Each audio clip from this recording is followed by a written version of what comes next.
یقین کامل کے محترم ساتھی، محترم دوستو، السلام علیکم۔ دوستو، آیت الکرسی قرآن پاک کی سب سے لمبی آیت ہے جس میں اللہ تبارک تعالیٰ کی 5 صفاتی نام اور 26 خصوصیات بیان کی گئی ہیں۔ قرآن کی باقی آیات کے برعکس آیت الکرسی کی اس ایک آیت میں اللہ تبارک تعالیٰ نے صرف اپنی بزرگی اور بڑائی بیان کی ہے۔ اسے آیت الکرسی اس لیے بھی کہا جاتا ہے کیونکہ یہ قرآن کی سب آیات کی مالک ہے۔ علماء کے مطابق قرآن پاک جو ہے یہ تمام کتابوں کا بادشاہ ہے۔ سورہ بقرہ تمام سورتوں کی بادشاہ ہے اور آیت الکرسی تمام آیات کی بادشاہ ہے۔ اس آیت میں اللہ تبارک تعالیٰ کی بڑائی بیان کی گئی ہے کہ وہ تمام کائنات میں پائی جانے والی ہر شے کا نہ صرف مالک ہے بلکہ وہ اس کائنات میں ہونے والے تمام کاموں سے بھی واقف ہے اور تمام کائنات اسی کی محتاج ہے۔ دوستو، آج کی یہ ویڈیو آیت الکرسی سے متعلق ہے۔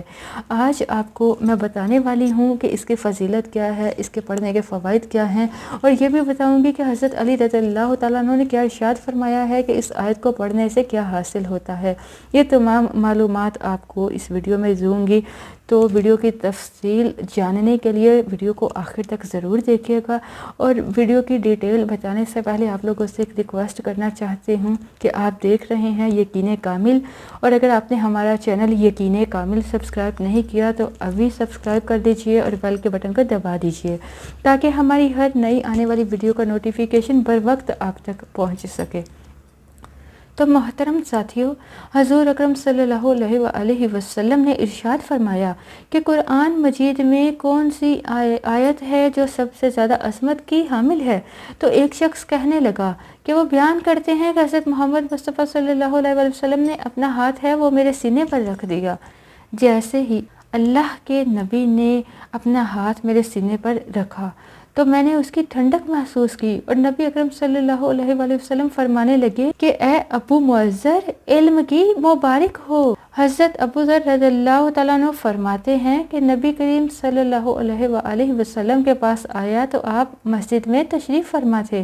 میں بیٹھ گیا تو نبی کریم صلی اللہ علیہ وآلہ وسلم نے فرمایا کہ اے ابو ذر، کیا تم نے نماز ادا کی ہے؟ میں نے نہیں میں جواب دیا تو نبی کریم صلی اللہ علیہ وآلہ وسلم فرمانے لگے کہ اٹھ کر نماز پڑھو۔ حضرت ابو ذر رضی اللہ تعالیٰ عنہ فرماتے ہیں کہ میں نے اٹھ کر نماز پڑھی اور پھر بیٹھ گیا تو نبی کریم صلی اللہ علیہ وآلہ وسلم فرمانے لگے کہ اے ابو ذر، انسانوں اور جنوں کے شر سے پناہ طلب کیا کرو۔ وہ کہتے ہیں میں نے حضور اقدس سرور کائنات حضرت محمد مصطفیٰ صلی اللہ علیہ وآلہ وسلم سے کہا کہ کیا انسانوں میں بھی شیطان ہوتے ہیں؟ تو نبی کریم صلی اللہ علیہ وآلہ وسلم ارشاد فرمانے لگے کہ بالکل ہوتے ہیں۔ حضرت ابو ذر رضی اللہ تعالیٰ عنہ فرماتے ہیں کہ میں نے نماز کا ذکر کیا تو نبی کریم صلی اللہ علیہ وآلہ وسلم فرمانے لگے کہ یہ اچھا موضوع ہے، جو چاہے زیادہ کر لے اور جو چاہے کم کر لے۔ وہ کہتے ہیں کہ میں نے کہا روزے کے متعلق، نبی اکرم صلی اللہ علیہ وآلہ وسلم فرمانے لگے کہ فرض ہے، اس کا اجر دیا جائے گا اور اللہ تعالیٰ کے ہاں اور زیادہ اجر ملے گا۔ میں نے کہا کہ اے اللہ کے رسول صلی اللہ علیہ وآلہ وسلم، صدقے کے متعلق آپ کیا کہتے ہیں؟ تو اللہ کے نبی حضرت محمد مصطفیٰ صلی اللہ علیہ وآلہ وسلم کہنے لگے کہ اس کا اجر ڈبل سے بھی زیادہ ہوتا ہے۔ میں نے کہا کہ کون سا صدقہ زیادہ بہتر ہوتا ہے؟ تو فرمایا کہ قلیل اشیاء کے مالک کا صدقہ کرنا یا پھر فقیر کو چھپا کر دینا۔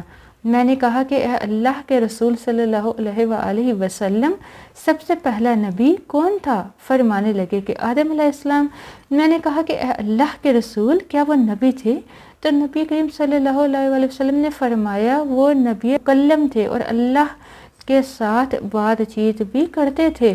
میں نے کہا کہ اللہ کے رسول صلی اللہ علیہ وآلہ وسلم، رسولوں کی تعداد کیا ہے؟ فرمانے لگے کہ 310 سے کچھ زیادہ۔ میں نے پھر دوبارہ پوچھا تو فرمانے لگے 315۔ میں نے کہا کہ اے اللہ کے رسول صلی اللہ علیہ وآلہ وسلم، آپ پر جو نازل کیا گیا ہے اس میں سب سے عظیم کیا ہے؟ تو اللہ کے رسول، اللہ کے نبی فرمانے لگے کہ آیت الکرسی۔ عبداللہ بن مسعود رضی اللہ تعالیٰ عنہ بیان کرتے ہیں کہ انسانوں میں سے ایک شخص نکلا تو وہ ایک جن سے ملا اور اسے کہنے لگا کیا تم میرے ساتھ کشتی کا مقابلہ کرو گے؟ اگر تم مجھے پچھاڑ دو گے تو میں تجھے ایک ایسی آیت سکھاؤں گا کہ جب تو اس آیت کو گھر میں داخل ہوتے ہوئے پڑھے گا تو شیطان گھر میں داخل نہیں ہو سکے گا۔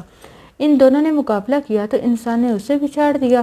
وہ انسان اسے کہنے لگا کہ میں تمہیں بہت کمزور اور دبلا پتلا دیکھ رہا ہوں، تیرے بازو کتے کی طرح ہیں، کیا سب جن اسی طرح ہوتے ہیں یا تم ان میں سے ایسے ہو؟ تو اس نے کہا کہ ہاں، میں ہی ان میں سے کمزور اور دبلا پتلا ہوں۔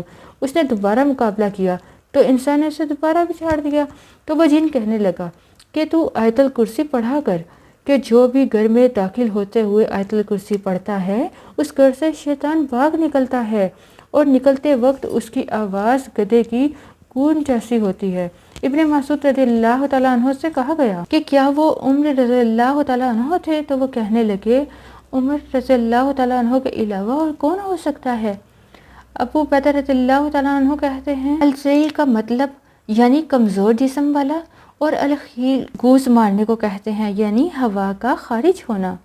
حضرت ابو ہریرہ رضی اللہ تعالیٰ عنہ بیان کرتے ہیں کہ رسول اکرم صلی اللہ علیہ وآلہ وسلم نے فرمایا کہ سورہ بقرہ میں ایسی آیت ہے جو قرآن کی سردار ہے، وہ جس گھر میں بھی پڑھی جائے اسے شیطان بھاگ نکلتا ہے، اور وہ ہے آیت الکرسی۔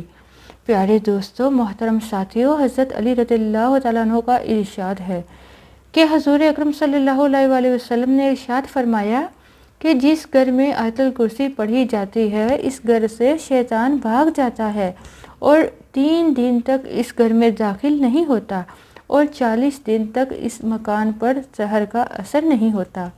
حضور صلی اللہ علیہ وآلہ وسلم نے فرمایا کہ جو کوئی رات کو سوتے وقت آیت الکرسی پڑھتا ہے، اللہ تبارک تعالیٰ اس کی حفاظت کے لیے 2 فرشتے مقرر فرماتا ہے جو صبح تک اس کی حفاظت کرتے ہیں۔ بزرگان دین نے بھی آیت الکرسی کو اپنے خاص برکات اور اثرات کے اعتبار سے نہایت افضل قرار دیا ہے۔ امام جزوی رحمۃ اللہ فرماتے ہیں کہ میرے نزدیک اللہ لا الہ الحی القیوم اسم اعظم ہے۔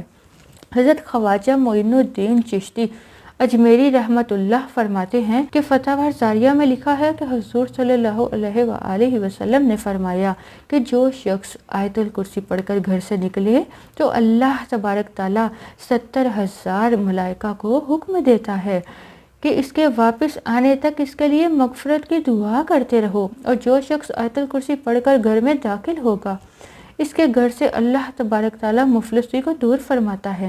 آپ رحمت اللہ نے مزید فرمایا کہ میں نے جامع الحقائق میں لکھا ہوا دیکھا ہے کہ بغداد میں ایک درویش تھا۔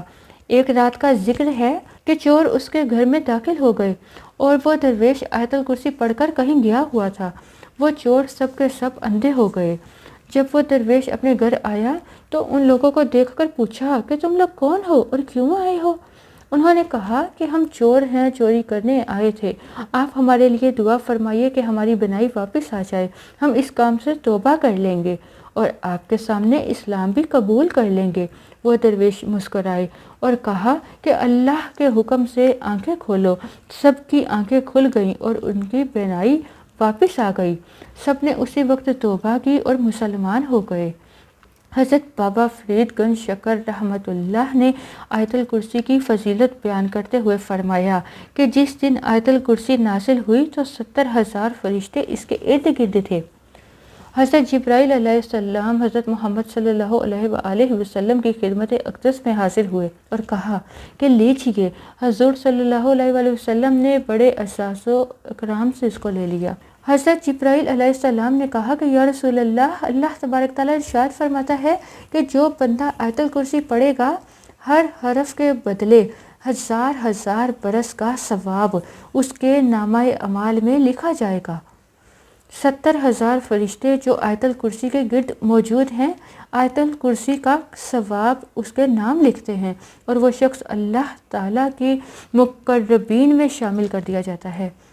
حضرت شیخ عبد الوہاب فرماتے ہیں کہ جو شخص دن رات 1000 مرتبہ آیت الکرسی 40 دنوں تک پڑھتا ہے، پروردگار کی قسم اس آیت کا روحانی اثر اسے دکھائی دے گا کہ وہ ملائکہ اس کی زیارت کو آئیں گے اور اس کے تمام مقاصد اور دلی مرادیں پوری ہوں گی۔ زندگی کا تجربہ بتاتا ہے کہ اللہ تبارک تعالیٰ کی مدد جیسی کوئی مدد نہیں۔ مشکل سے مشکل صورتحال اچانک اپنا رخ بدلنے لگتی ہیں، غیب سے اسباب پیدا ہو جاتے ہیں۔ بعض اوقات دماغ میں کوئی ایسی بات آ جاتی ہے کہ آدمی محسوس کرتا ہے کہ یہ اس کے لیے عالم غیب سے رہنمائی ہے، اور بعض اوقات ایسی جگہ سے مدد آتی ہے جو انسان کے تصور میں بھی نہیں ہوتا، لیکن یہ سب اس وقت ممکن ہے جب آپ کو اللہ تبارک تعالیٰ پر کامل بھروسہ ہو، یقین کامل ہو۔ دنیاوی کاموں کے لیے جائز طریقوں سے ہر ممکن کوشش کرنا ضروری ہے، بلکہ ایسا کرنا اسلامی نقطۂ نظر سے فرض بھی ہے، لیکن کوششوں کا انجام اللہ تبارک تعالیٰ کے ہاتھ میں ہے۔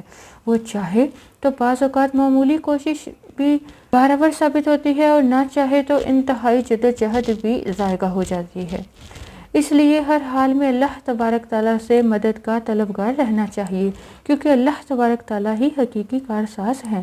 تو میرے دوستو، لاسٹ میں اللہ تبارک تعالیٰ سے دعا کرتے ہیں کہ اللہ پاک ہمیں دین اسلام کے مطابق چلنے کی توفیق عطا فرمائے، آمین۔ ویڈیو کے اختتام میں آپ لوگوں سے پھر سے ریکویسٹ کروں گی، اگر آپ نے ابھی تک ہمارا چینل یقین کامل سبسکرائب نہیں کیا تو ویڈیو کے نیچے دیے گئے سرخ رنگ کے سبسکرائب بٹن کو دبا دیجیے، اور ساتھ میں دیے گئے گھنٹی کے نشان کو بھی دبائیے، تاکہ جیسے ہی ہم کوئی ویڈیو اپلوڈ کریں وہ آپ تک فوری پہنچ سکے۔ تو آپ سے اجازت چاہوں گی، فی امان اللہ۔